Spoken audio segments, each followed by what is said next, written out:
the Jews take it to the highest level. They go to Gallio, and I'm sure they had connections, and Gallio was proconsul in Achaia. We actually have the archaeological confirmation of Gallio in the city of Delphi, Greece. They actually found an inscription saying that Gallio was proconsul in Achaia during the reign of Claudius, and it gives us the exact period of time. He was only proconsul for 1 year, and Paul was in that city in that 1 year, and that was from 51 to 52 AD. So why is that important? Because now that we have that time, we can now forward date and we can rear date, okay? All the events that are taking place in Scripture. This also shows the accuracy of the Gospel of Luke and Luke's writing in the book of Acts.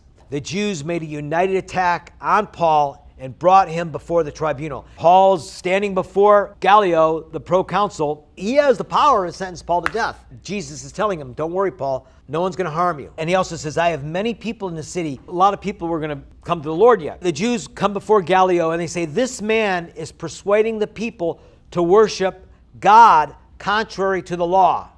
So here's Gallio. He's the Roman proconsul. And so what is his? Like, contrary to what law? Contrary to Roman law.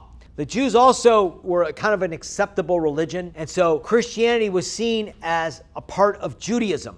Just like if you're an atheist and you're standing outside and you're looking at the Jews, you're looking at the Christians, you're looking at the Muslims. For a lot of these atheists, they're all the same thing. In my conversation with the atheists, I see this over and over again. I try to have these conversations, and they see Islam and Christianity and Judaism.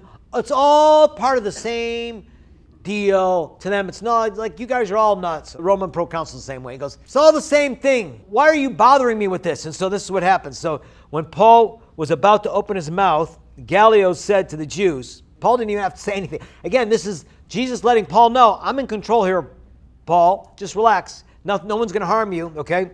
So Gallio said to the Jews, if it were a matter of wrongdoing or vicious crimes, O Jews, I would have reason to accept your complaint. But since it's a matter of questions about words and names and your own law, see to it yourself. I refuse to judge on these things.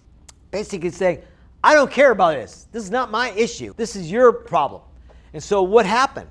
Paul now was given a license to preach the gospel in Corinth because Gallio could have basically silenced Paul. He could have made opposition, but basically he gave Paul liberty to teach in the city. That's why Paul is going to stay there 18 months.